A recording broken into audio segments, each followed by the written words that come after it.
Lo lograste. Sí. A ver, estado de captura. Parece que ya está capturando. Esperemos que sí. Bueno, si no...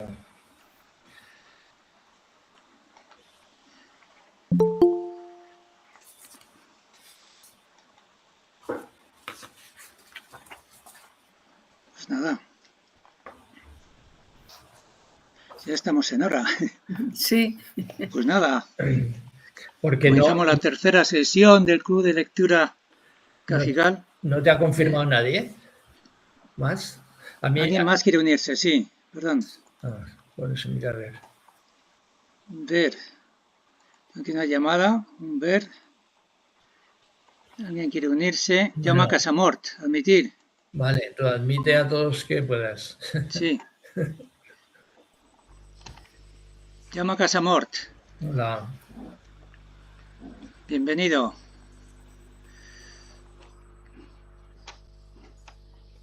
Estamos aquí presentes ahora Fernando París Roche, Alicia Rubia, Gemma Casamort y yo que soy Javier Jáuregui.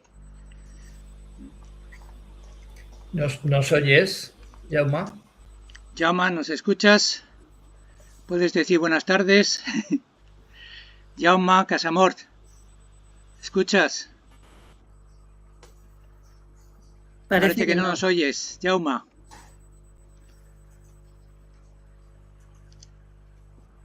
Jaume.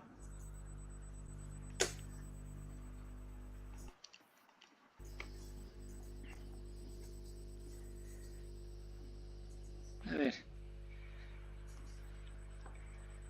Jaume Casamort.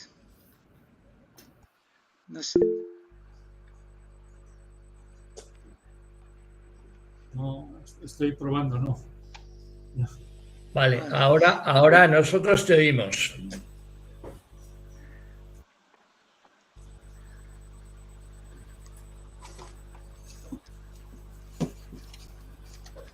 Sí, es un problema, supongo que es un problema mío que tengo por aquí con tantos cables y tantas historias. Eso consigo ahí.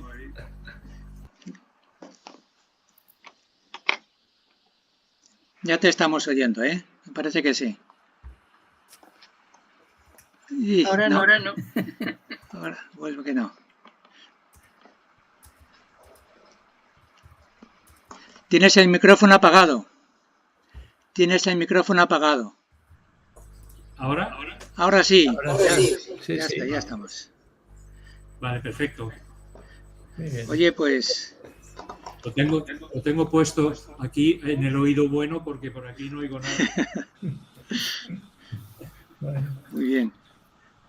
Pues nada, que estamos ya en la tercera sesión. Y se me ocurre hacer un poco de contexto de este libro. Ya pues en 1966, aunque recoge aquí artículos de años anteriores. No recoge nada de los Juegos Olímpicos de Tokio, en los que asistió él, en 1964. Bueno, habla de las instalaciones, pero como antes de haber participado, ¿no?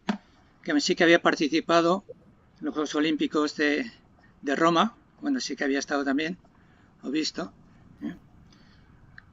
Quiero decir que ya desde 1957, que publicó el primer libro, hasta ahora, ha tenido mucho contacto con el olimpismo real.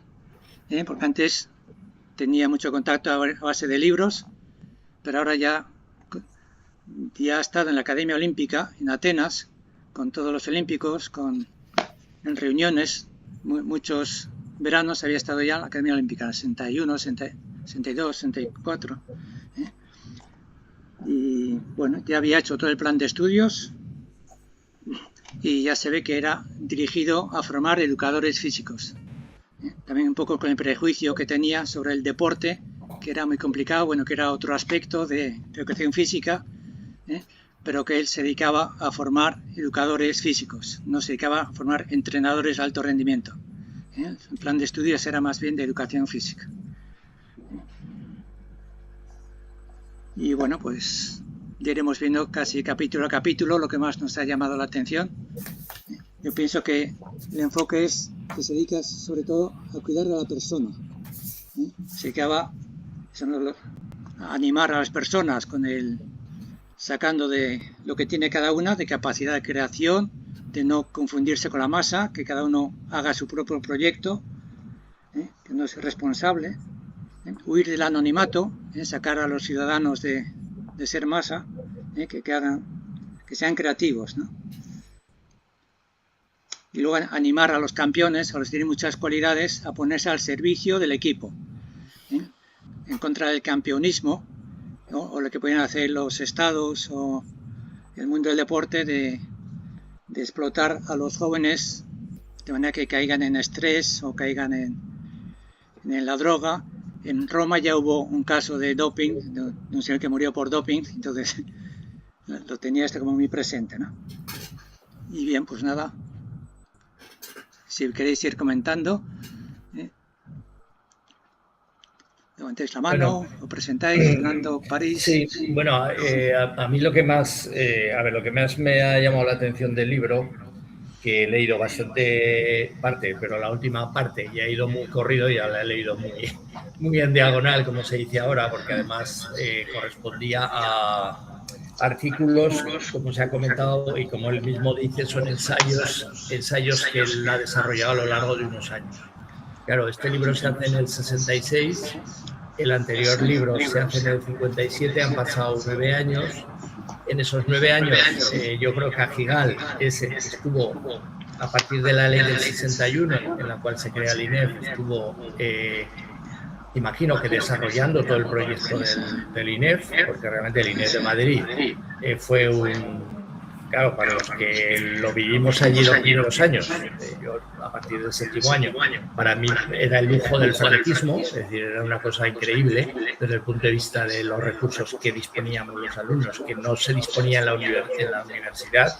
Es decir, yo creo que él desarrolló todo el trabajo en esos años del INEF, y bueno, y aquí lo que hace es todas las reflexiones que ha escrito, ensayos diversos, los agrupa en un libro que llama Deporte, Pedagogía y Humanismo, ¿no? Donde mezcla desde una reflexión sobre Luis Folledo, que era un boxeador y tal, hasta aspectos muy técnicos, por ejemplo, toda la primera parte que tiene que ver con la persona y deporte, personología deportiva, es una expresión que yo nunca había oído. Es una fase muy técnica y muy teórica sobre la personalidad, ¿no?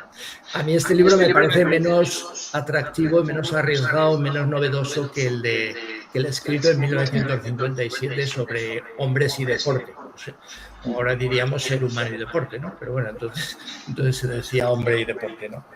Y bueno, y un poco, bueno, pues me llama la atención algunas cosas, pero aún que son muy cuestionables, pero luego podemos ir viéndolos. Vamos a analizar capítulo por capítulo en una segunda intervención, pero siempre pensando que hace 60 años, o sea, que esto se escribió hace más de 60 años, es decir, porque entre 60 y 70 años, porque se escribió desde el 57, lo escribía hasta el 65, 66, ¿no? Realmente muchas de las cosas, fíjate que el deporte ha evolucionado y la educación física han evolucionado, pero hay muchas cosas, por ejemplo, la discusión, él hace una referencia muy concreta a la discusión entre los profesionales y educadores físico-deportivos o la educación física de los defensores del deporte. Dos cosas completamente distintas.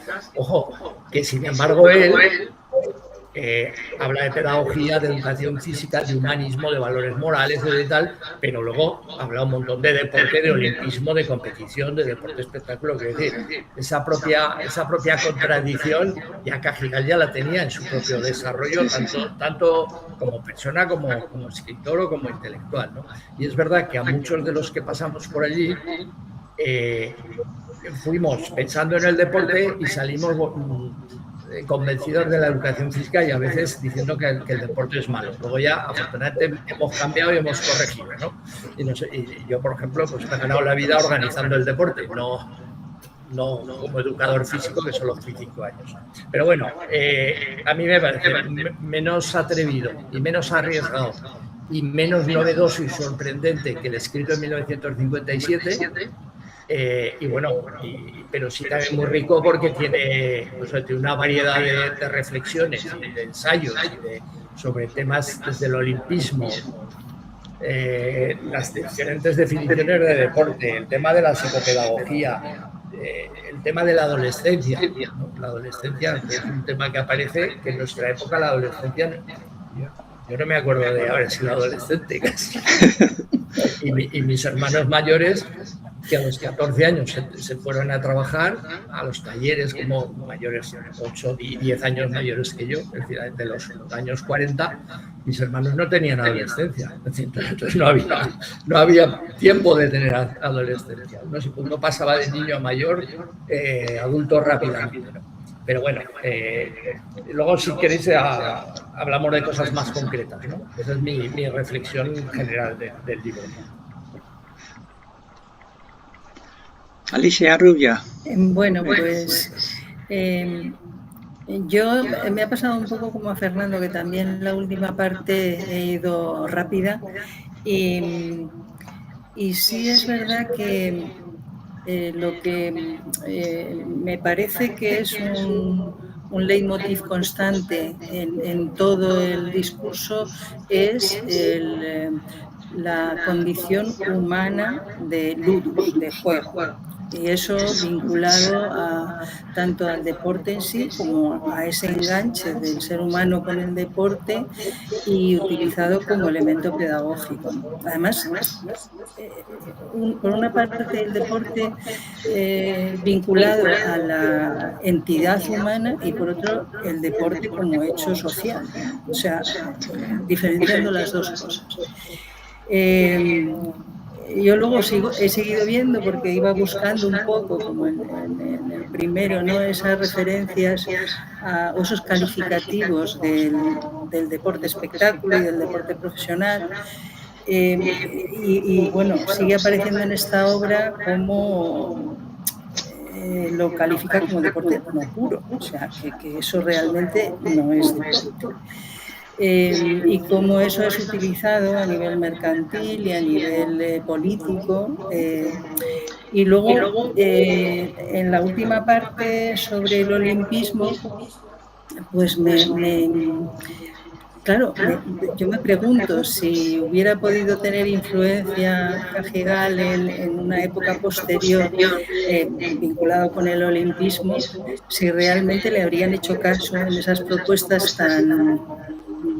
Ahora mismo a mí me parecen extrañas de vincular las distintas artes, los distintos certámenes en los Juegos Olímpicos, tal y como lo propone ahí, ¿no? O sea, que hubiera sido de ahí. Y entonces también me llama la atención esa especie de esclavitud de los deportistas que realmente al final él explica cómo la sociedad se ha ido automatizando y los obreros tienen que ir a las fábricas, no sé qué, a hacer siempre lo mismo. Y de repente se me viene la imagen de el trabajo de los deportistas. O sea, yo hace muchos años que ya cuando oigo algunas entrevistas de gente que hace deporte, siempre aluden al trabajo. Hemos trabajado mucho. El trabajo, es decir, que está claro que ahora mismo, sobre todo los referentes que tenemos a nivel social, los artistas que tenemos a nivel social, son trabajadores. Y es posible que hayan caído haciendo, entre comillas, deporte en el mismo automatismo que, así decir, Cajigal decía que era como una enfermedad de nuestra sociedad, ¿no? Que quita humanismo en cuanto que te hace un ser mecánico, autónomo, siempre haciendo lo mismo y no dejándote crear. Entonces, es como que eso es lo que aludías antes, Javier, de todo lo que habla de cómo el deporte te permite crear. En el momento en el que, claro, ya te has ido a esa parcela de trabajo y eres un profesional del deporte que está obligado a hacer todos los días, machacar, pues ya parece que ahí el deporte deja de tener ese componente, digamos, de enriquecimiento que sin embargo, bueno, pues es evidente que son uno de los valores del deporte, esa capacidad de poder ofrecer, tanto en la época adolescente como después, como una serie de valores que puede servir tanto de aprendizaje social como de enriquecimiento personal. Entonces, un poco es eso lo que... O sea, me ha ido acompañando el mantra del ludus, ludus, ludus, ludus, porque es que es como un continuo que aparece en todo ello. Y por otro lado, pensaba que en mi época de estudiante yo debería haber estudiado mucho más estos textos de Cajigal. Bien, muy bien. A ver. Jaume Casamort, te presento un momentito. Sí. Pues Jaume Casamort no tuvo la suerte de estudiar en el INEF, sino en la escuela paralela que había al lado, ¿no? Pero cuando llegó el INEF a Barcelona, fue de los primeros profesores del INEF de Barcelona, pues ya tiene una preparación suficiente de sobra para ser profesor, y con lo cual tuvo la suerte de examinar al mismísimo Cajigal para obtener el título de profesor en el INEF de Madrid. ¿Nos puedes comentar un poco esto y luego ya el trato personal más con él y del libro que quieras? Pues nada, Jaume. Sí. Cuando terminé los estudios, claro, como la mayoría de nosotros, fui profesor de un instituto, ¿vale? Pero cuando en el año 80 apareció la primera licenciatura en educación física, antes nosotros éramos profesores de educación física, estudios superiores, 4 años, pero no universitarios. Entonces, en el momento que apareció la primera licenciatura de educación física, pasó de 4 a 5 años, ¿veis? ¿Vale? Con un primer ciclo de 3 años, un segundo ciclo, y apareció la plaza de pedagogía aplicada a la actividad física. Y yo me presenté y, por suerte o por lo que fuere, la gané, ¿no? Y entonces, desde el año 80 he sido profesor del INEF de Barcelona, pues hasta el año 2017 que me jubilé, bastante tiempo. Entonces, en la época de las convalidaciones, todos los anteriores a licenciados éramos profesores, todos convalidamos, ¿no? Depende del grupo al que estábamos, pues tenemos que hacer unas cosas u otras.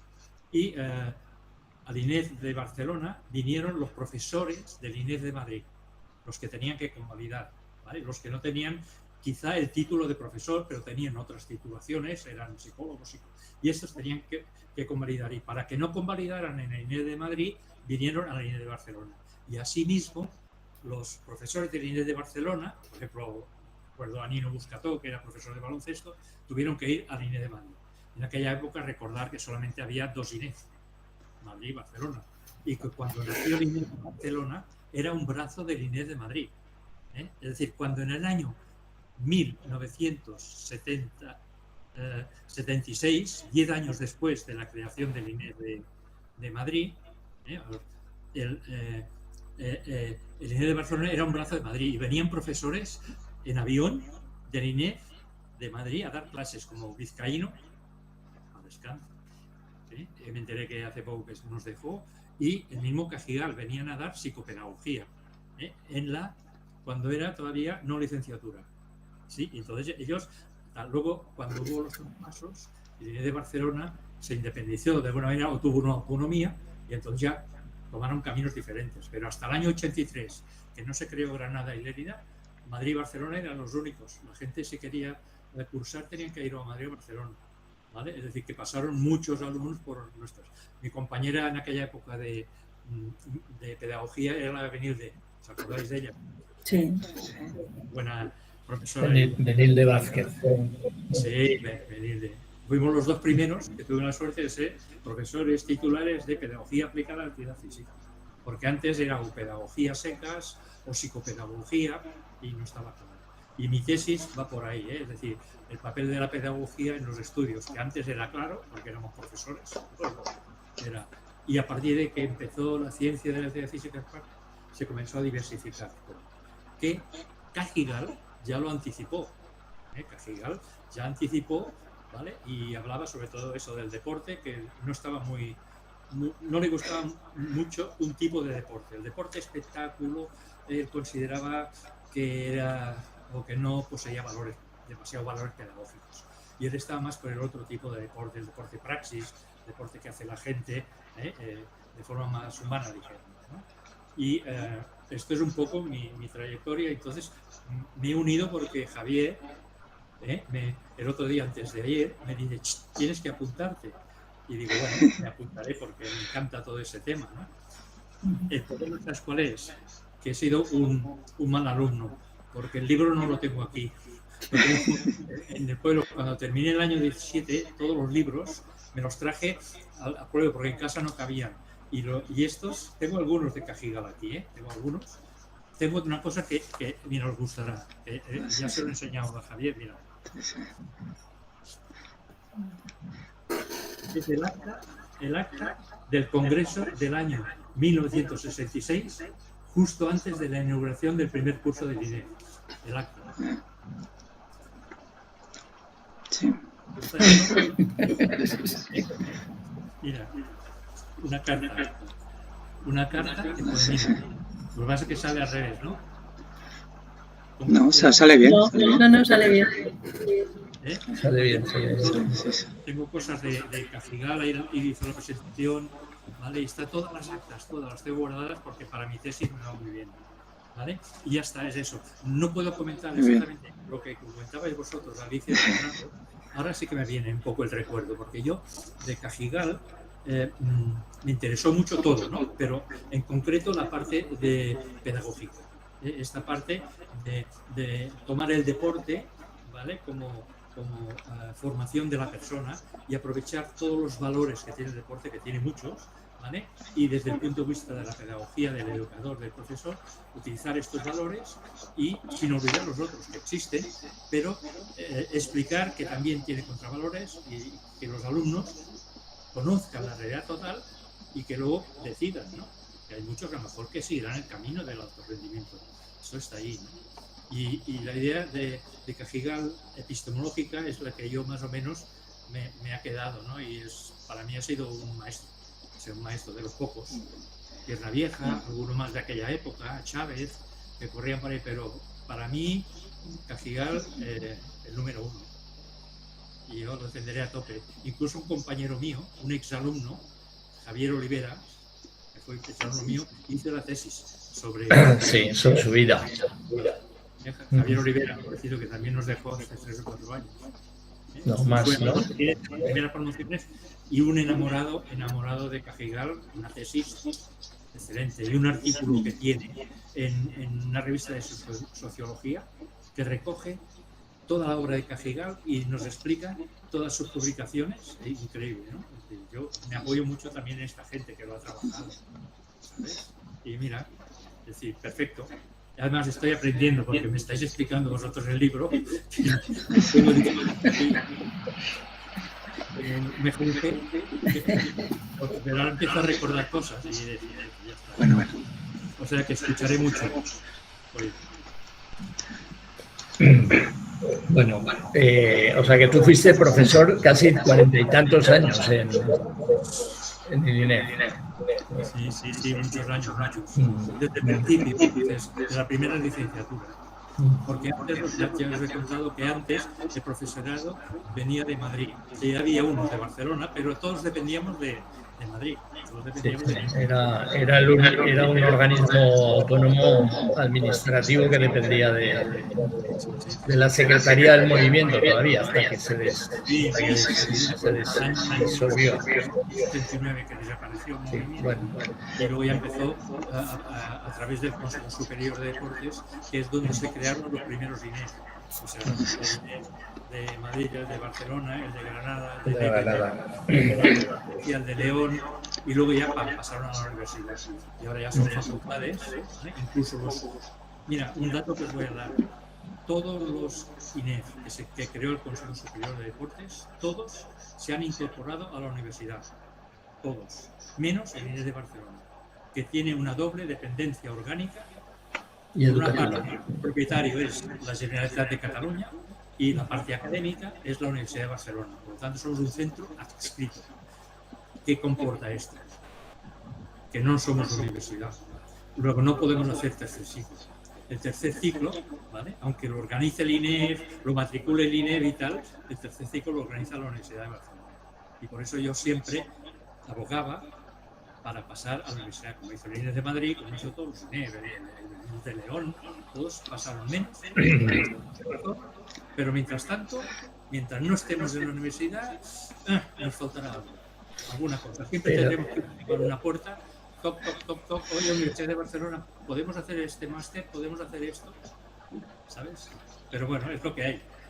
Pero tenéis más dinero, porque como me decía Sancha, esa doble dependencia permitía tener más recursos cuando estás integrado a la universidad. Sí, tienes razón, sí.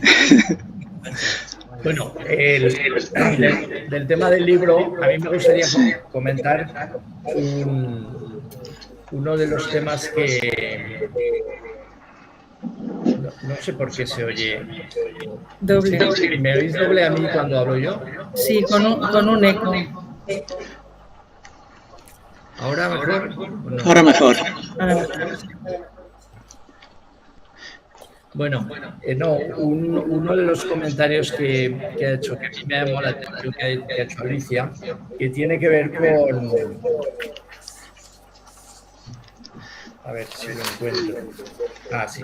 Cuando habla del tema de la industrialización, la automatización, es decir, cómo la industrialización en el ser humano ha generado una inhibición progresiva de los hábitos polivalentes y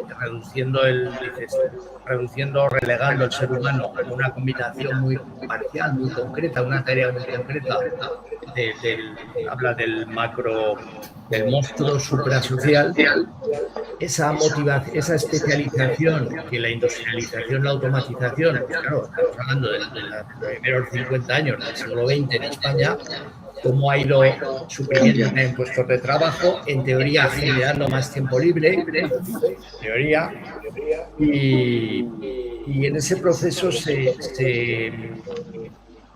permitía o se presentaba el hecho deportivo y las posibilidades que las actividades deportivas tenían como elemento compensatorio educativo del ser humano, que cada vez trabaja menos físicamente y por lo tanto tiene más tiempo libre, más ocio, etc. Y eso yo lo relaciono también con el tema de la inteligencia artificial, es decir, de cómo... Porque claro, Cajigal en el año 66 el desarrollo tecnológico que hoy conocemos no existía, ¿no? Desarrollo tecnológico es de los últimos 30 años, 40 años, vamos a una velocidad tremenda. ¿Cómo va a afectar también y qué papel tendría que jugar el deporte y la educación física, la actividad física, el ejercicio físico y el deporte en este desarrollo tecnológico que nos está llevando con la inteligencia artificial también a una eliminación de muchísimos puestos de trabajo? Ahora no está tan claro que la eliminación de los puestos de trabajo que produce la inteligencia artificial vayan a ser sustituidos tan automáticamente como antes. Antes, un agricultor araba un campo con bueyes y de repente tiene la posibilidad de hacerlo con un tractor. Bueno, perdona, Fernando. Aumenta. Fernando. Sí. Perdona un momento. Si apagamos los micrófonos... No se te oye, Javier. No se te oye, perdón, Javier. Sí. Digo que si los demás apagamos los micrófonos, a lo mejor evitamos este doble fondo. Sí. A ver. Bueno, vale, sí. Hablo yo solo y me oís ahora sin el doble fondo. Vale, mejor. No, que en la época de la industrialización, sobre todo, la industrialización y la automatización, sobre todo, quita trabajo físico de las personas, trabajo físico y penoso de las personas y genera una mayor productividad en muchos aspectos. Pero claro, ahora la inteligencia artificial no solo quita trabajo físico, quita trabajo intelectual y trabajo... Y por ejemplo, yo tengo una hija que dice que dentro de 10 años se queda sin trabajo. Y lo tiene clarísimo, y tiene que cambiar completamente. No le da la... Es decir, no tiene camino... Bueno, y sin embargo seguimos trabajando 40 horas. Bueno, nosotros no, porque ya estamos jubilados, pero nuestros hijos están trabajando 40 horas a la semana o 37 y media o luchando por 38 con una superproductividad, y cada vez la desigualdad más grande entre ricos y clase media cada vez es mayor, porque nunca ha habido tantos índices de desigualdad en el mundo occidental, en el mundo en general y en el nuestro también, la parte occidental también, que somos unos privilegiados, y el papel que el deporte tiene que jugar ahora. Me gustaría poder ver a Cajigal ahora reflexionando sobre cómo, de la misma manera que reflexionaba sobre el papel que tenía que jugar, podía jugar la actividad física, la educación física y el deporte en esta ganancia de tiempo y de disminución del ejercicio y la actividad física, precisamente derivado de la automatización y la industrialización, ¿cómo sería ahora con la tecnología, ¿no? que es uno de los problemas más que nos viene de futuro, que no sé si nos damos cuenta. Vale, me callo.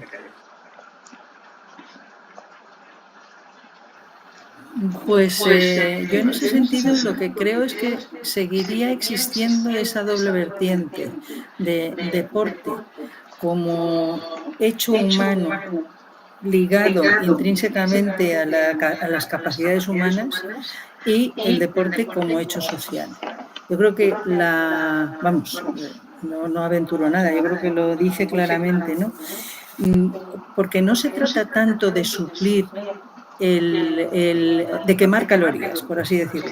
O sea, no es la utilización del deporte como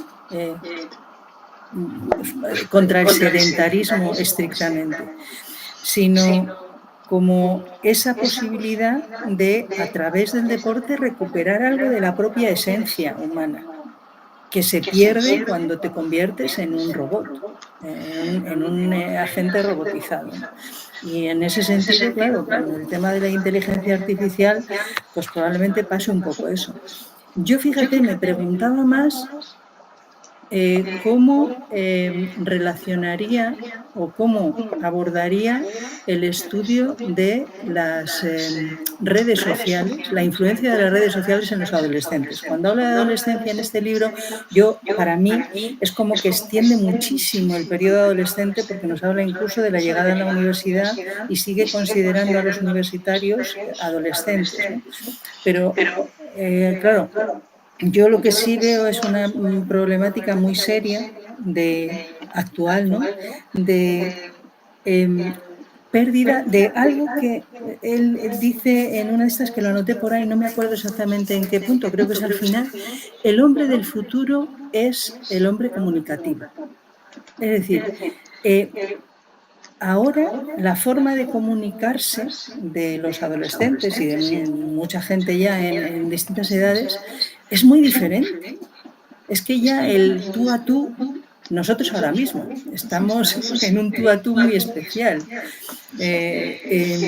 pero los jóvenes, los alumnos adolescentes que yo he tenido hasta hace unos años, seguramente ya no tienen la misma forma de relacionarse que tenían cuando yo estaba con ellos, que era probablemente más directamente. Ya nos quejábamos un poquito, pero ahora creo que es tremendo la falta de contacto, de tú a tú, de emociones compartidas, de estar con el otro y al servicio del otro, que pueden encontrar a través del deporte. Y que, desde luego, en lo que son las redes sociales es como una forma, entre comillas, desde mi punto de vista, muy mentirosa de relacionarse, de comunicarse. Entonces, a mí sí que, leyendo esto de lo del hombre comunicativo, me surgía la curiosidad de cómo habría abordado el estudio de ese fenómeno para, digamos, favorecer a través del deporte ese otro modo de comunicación más primitivo, más humano, ¿no? Más lúdico. Bien. Hace poco me enteré de que en el INEF, en los escritos que van saliendo sobre Cajigal, las reuniones que tenemos, y a veces salen libros, un chico hablaba mucho de los Juegos Humanos en contraposición a los Juegos Olímpicos. Y bueno, que Cajigal decía, bueno, como Coubertin, como en Grecia, el deporte estaba incluido en la vida social. No era una cosa como ahora que lo absorbe todo, ¿no? El deporte sustituye a la religión, sustituye a la política, sustituye a todo. El deporte es más importante que todo lo demás, ¿no? En cambio, en Grecia era una cosa más, ¿no? Como, bueno, o la religión y el deporte y la cultura y el arte y la poesía, todo estaba unido, todo iba a por la belleza y la superación y todo. En cambio, hoy día, pues aquí parece, por un lado está el deporte, que sustituye y todo, ¿no? Ya es la vida, los alumnos ya piensan que el deporte va a solucionar toda su vida y, bueno, como me encontré una profesora que decía que eso, ¿no? Que el deporte era más importante que la religión. Digo, no, sí, son facetas totalmente distintas. Digo, la idea es de Cajigal, ¿no? Poner el deporte al servicio de la persona. Poner el deporte al servicio de la persona más profunda. Habla mucho aquí de concepto de religión, estética, sociología. Bueno, digo que hoy día, pues quizá la persona humana la tenemos demasiado separada, ¿no? O eres deportista, o eres tal, o eres... Digo, la idea es que el deporte sirva para coger las virtudes del deporte para usarlas en la familia, usarlas en el trabajo, usarlas en el ocio, usarlas en la caballerosidad, el juego limpio, todo esto, que no sea solo en el deporte, sino que abarque todo, ¿no? Bueno, también quiero señalar que Cajigal ya veía venir el tiempo libre, que cada vez iba a haber más tiempo libre, y harían falta muchos educadores, no solo físicos, sino sociales y de relación y demás, ¿no? Para usar. Y bueno, también quiero comentar que como que en el deporte, cada persona que va haciendo deporte intenta superarse. Una cosa interna, hacer lo mejor posible, desarrollarse, llegar al máximo, pero eso tiene una repercusión social, que también se da cuenta, y quiere que la gente le vea y que la aplauda y demás. O sea que las relaciones, sí, y la idea del héroe, ¿no? El héroe que da la vida por salvar a la princesa, ¿no? O el héroe griego que sabe que tiene que matar al otro, aunque a él le maten después, pero bueno, soy un héroe, pero tiene una repercusión social y tiene... Bueno, pues que el deporte eso tiene que servir no solo para sacar campeones individualistas, ser el mejor, sino que Cajigal insiste mucho en esto, ¿no? Que enseñemos a los chicos, aunque sean campeones, a ponerse al servicio del equipo, o al servicio de la sociedad, aprovechar todo lo que han recibido para darlo al equipo, los demás. Bueno, me avisan que dentro de 15 minutos acabará esto. Habla, Jaume. Sí. Una aportación sobre lo que estáis diciendo, ¿vale? Es verdad, él proponía un cambio de nombre, Juegos Olímpicos, no Juegos Humanos. Sí, ahora me acuerdo perfectamente, ¿no? Es decir, en lo cual incluía todos aquellos acontecimientos de arte, de poesía, de música, junto con el hombre, que el hombre no es en principio divisible, ¿no? Yo quería explicar la dimensión epistemológica de Cajigal, en el sentido de que él tenía muy claro que el objeto de estudio era el hombre en movimiento y que el hombre en movimiento podía estudiarse a través de las ciencias puras. Por una banda, las ciencias naturales biológicas, anatomía, fisiologías, etcétera, y por otro lado, las ciencias humanas, más humanísticas, como es la psicología, la sociología y tal. Y esto podía estudiar el hombre en movimiento. Lo que ocurre es que había también la parte de aplicación, no solamente de estudio del hombre en movimiento, sino el hombre en movimiento en dónde. Y entonces les decía, el hombre en movimiento que hace deporte. Luego, estas ciencias tendrán que aplicarse de una manera diferente para llegar al objeto de aplicación, es decir, al deporte. Entonces hay un objeto aplicado. Vamos a intervenir sobre el deporte con unos conocimientos que tenemos, ¿no? Y por eso dice, la fisiología ya no será fisiología general, será fisiología del ejercicio. O sea, ¿por qué? Porque es aplicado a lo que nos interesa, ¿vale? Y coges de la fisiología aquella parte que incide más directamente con anatomía, básicamente anatomía del aparato locomotor como principio. Luego ya llegaremos a la anatomía del hígado, ¿vale? Entonces la anatomía del hígado puede ser importante, pero quizá no tanto, ¿eh? Entonces lo más importante puede ser la fisiología, eso sí, porque genera. Entonces él tenía muy claro esto, que había un conocimiento en ciencias puras, que había unas ciencias que se aplicaban al objeto, y él definía o ya distinguía 4 objetos diferentes. Uno era el deporte, ¿sí? Otro era la educación, la pedagogía, ¿eh? Otro era la expresión, ¿vale? Y el otro era el juego. Entonces, cada uno de estos núcleos, el juego más con el tiempo de ocio, una parte muy relacionada con el deporte y tal. Y entonces, a partir de aquí, él hace un cuadro, que lo enseño aquí, que es del libro. El libro no es, porque este sí lo tenía, es Deporte, pulso de nuestro tiempo. Y aquí hay un cuadro que pone todo esto, y abajo de todo, fíjate, coincide con lo que decía Alicia. Pone la área A, ciencias puras, área B, ciencias aplicadas, objetos materiales de intervención, objetos de aplicación, y luego al final pone un área que dice ciencias instrumentales. Y fíjate lo que dice. Cibernética. En aquella época, estamos hablando de un libro del 72. Cibernética. Informática.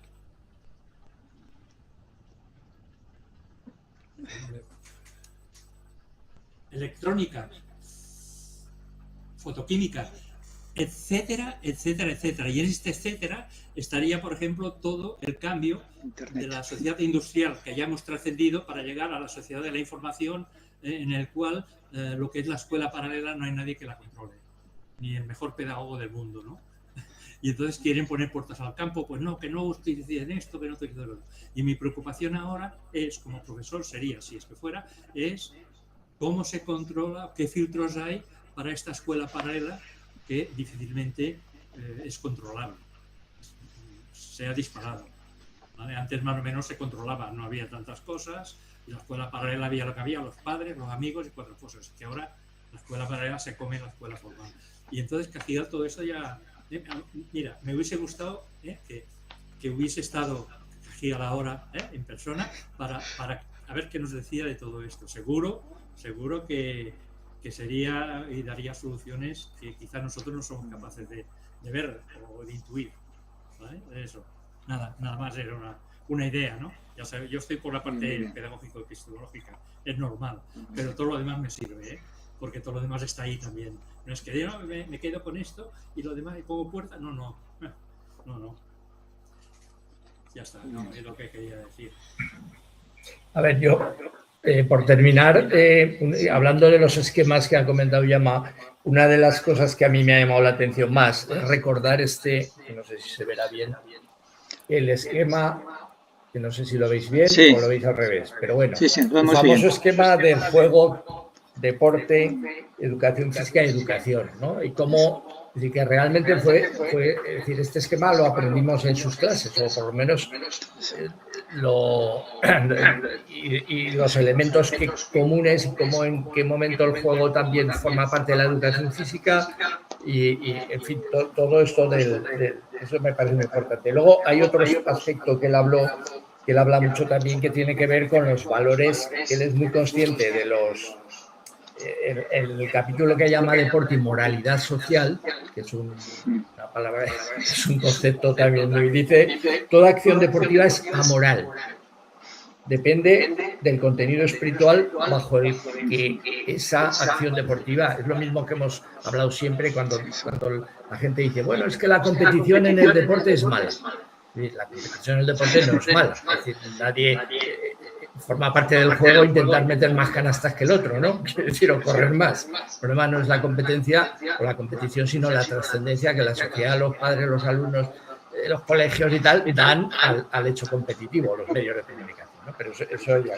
Pero habla de muchas virtudes y valores del deporte y de manera individual, de manera social, la justicia, el respeto a las reglas, el saber perder, el saber ganar, el compañerismo, la lealtad. Habla un montón de virtudes que le da al deporte, evidentemente se supone, pero asimismo habla de de la deformación psicológica que le da el sentido comercial del récord y el campeonismo, ¿no? Es decir, esa doble, ese deporte puro, deporte espectáculo, o deporte práctica, deporte de alta competición, que ya hablamos en las sesiones anteriores, que realmente, a pesar de que ahora el deporte tiene una definición mucho más amplia, como yo he dicho siempre, polisémica y poliédrica y con muchas manifestaciones, etcétera, en realidad se reduce a esas dos partes, ¿no? Al deporte de práctica, como la ciudadanía, y el deporte de alta competición, rendimiento, espectáculo. Lo que tenemos que ser conscientes también es que aquí en España ahora, que yo estoy ahora trabajando y escribiendo sobre un texto que algún día espero que vea la luz, hay 20 millones de personas, o sea, hay 30 millones de personas sedentarias, o que no cumplen o que no cumplen los mínimos establecidos por la Organización Mundial de la Salud como ejercicio físico o actividad física, y 20 millones de personas practicantes, que al menos hacen los 150 minutos tal, con las sesiones, pues más o menos está esa, y que hay 4 millones y pico de personas federadas en las federaciones deportivas, que es la organización fundamental de la actividad deportiva competitiva tradicional, pero que de esos 4.300.000 hay 15.000 personas que están en las listas de alto rendimiento y alta competición.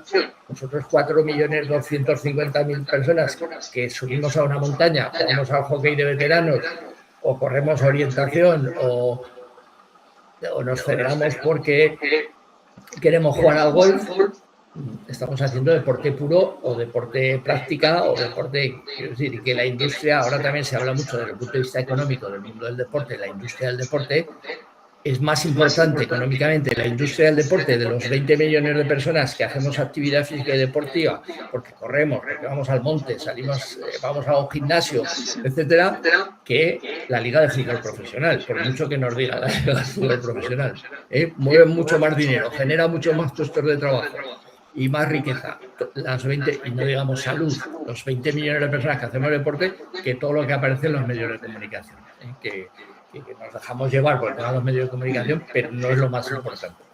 Vale, no digo más.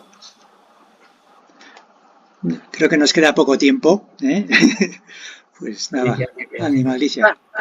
No, yo claro, se refleja en nuestras intervenciones, yo creo, el trabajo que hemos estado desarrollando. Claro. Entonces, Fernando tiene esa visión sociológica, digamos, ¿no?, entre comillas, del deporte. Yo siempre me voy al tema de la educación física, haber estado pues toda la vida de profesora en un instituto. Y a los valores educativos. Entonces, al aludir a la competición, obviamente, o sea, ha habido movimientos anticompetición. Yo recuerdo algunos años en educación física preconizando los juegos cooperativos y nunca competitivos y tal, y cómo dejar el deporte de lado y tal. Y bueno, por la propia práctica de docente y tal y como figura en el análisis de Cajigal, los valores educativos de la competición. Es decir, que hay que saber competir, hay que saber ganar y saber perder con la misma elegancia, entre comillas, ¿no? E incluso había ejemplos que figuran ahí en el texto, ¿no?, de personas campeones que al perder una carrera o una competición, pues lo ponía como ejemplo de saludar al contrario, de felicitar, en fin, que todas esas cosas pues obviamente son valores educativos también asociados a lo que es la práctica deportiva. O sea que era lo que quería comentar.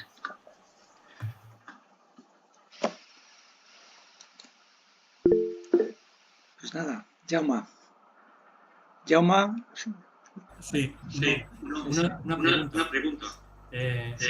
La Alicia ya ha dicho su trayectoria profesional de profesora.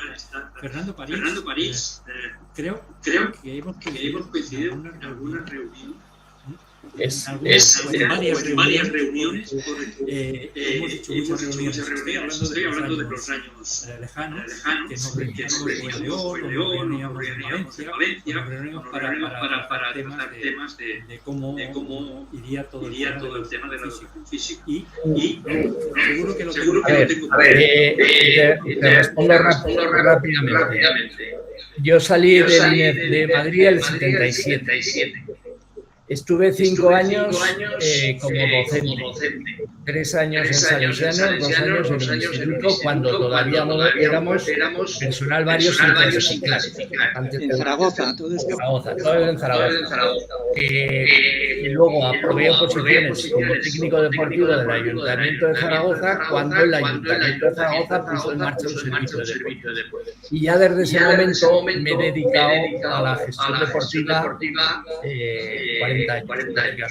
Y entonces también fui director general de deportes de Aragón entre el año 88 y el 87, tenía 27 años yo, y precisamente fue porque le pregunté a Cajigal, que no sé, lo expliqué alguna vez, que vino a Zaragoza y le pregunté, me han ofrecido esta posibilidad, y Cajigal me dijo, el tren pasa una vez en la vida, cógelo. Porque realmente yo creo que siempre habíamos estado protestando por un montón de cosas y ahora de repente tenía una oportunidad y dije que sí. Durante 11 años sí que he trabajado en política deportiva, estuve en el Consejo Superior de Deportes hasta el año 93 también, y en los Juegos de Barcelona muy directamente, y luego me he dedicado a la gestión deportiva hasta mayo de este año era presidente de los criterios del deporte de España. Entonces tengo una visión más orientada a la gestión de instalaciones deportivas, servicios deportivos, organizaciones deportivas y industria deportiva que a la educación. Pero bueno, estuve 5 años y tengo muchos compañeros, amigos, profesores de Barcelona y de Nuria o con Andreu Camps, mucha gente. Mucha relación con Sancho, falleció hace poco, nos he dicho también. Por eso yo tengo una visión de la gestión que Alicia es simple. ¿No? Nada, ya sé ahora con qué te asocio. No te asocio tanto como Inés, te asocio más a tus publicaciones de la gestión y tus contactos con Sancha, con Nuria Puig y con este tipo de gente que estaba en ya está. O sea, que ahora con Andreu, con Eusebio ya está. Os he ubicado a todos y ya estoy bien en mi sitio. Javier, a ver si contactamos con más gente, que hay muchos amigos de Alfredo Bonet, que también fue un alumno privilegiado y con una relación muy buena con Cajigal, y se apuntó, se ha metido en el chat, pero hoy presidente no podía. Ya. Pero bueno, nos cierran.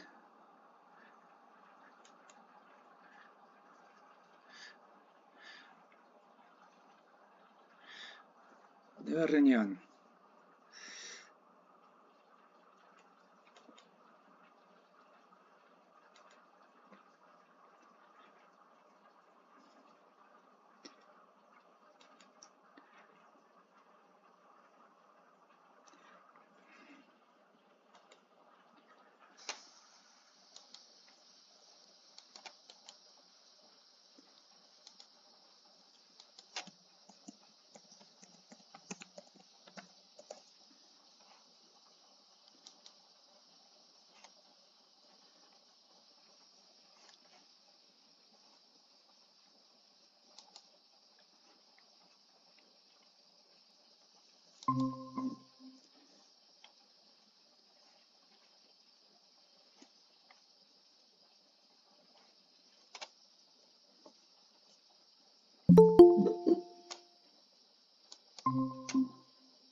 Nuevo enlace. Sí. Nuevo enlace. No, que yo preguntaba no sé si los demás. Para enero. Sí. ¿El deporte pulso de nuestro tiempo o cuál? creo ya tenía un papel con el temario, la programación. En las obras selectas, en los 3 volúmenes esos que ya he encontrado el tercero, el primer libro del volumen 2 se llama El deporte pulso de nuestro tiempo. Sí, señor, para 21 de enero. Vale, 21 de enero. Sí. Vale. Pues entonces...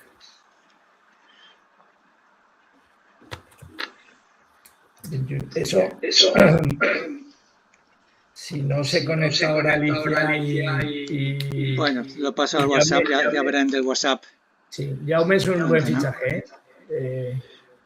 ¿El Jaume? Sí.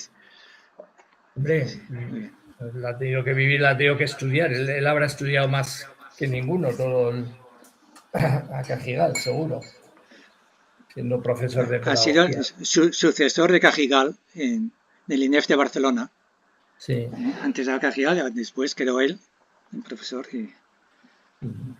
Muy bien, bueno, Javier, que pases buenos días, ¿vale? Feliz Navidad. Ponlo en el esto porque yo creo que yo estoy pensando en enviárselo también ahora a otra persona que pienso que le puede interesar. Pero bueno, tienen que ver que hay un mínimo de 5 o 6 personas, si no, no tenemos un mínimo común, no vamos a... Bueno, que pases buenos días. Feliz Navidad. Venga, Vale, adiós, muchas gracias. Hasta luego.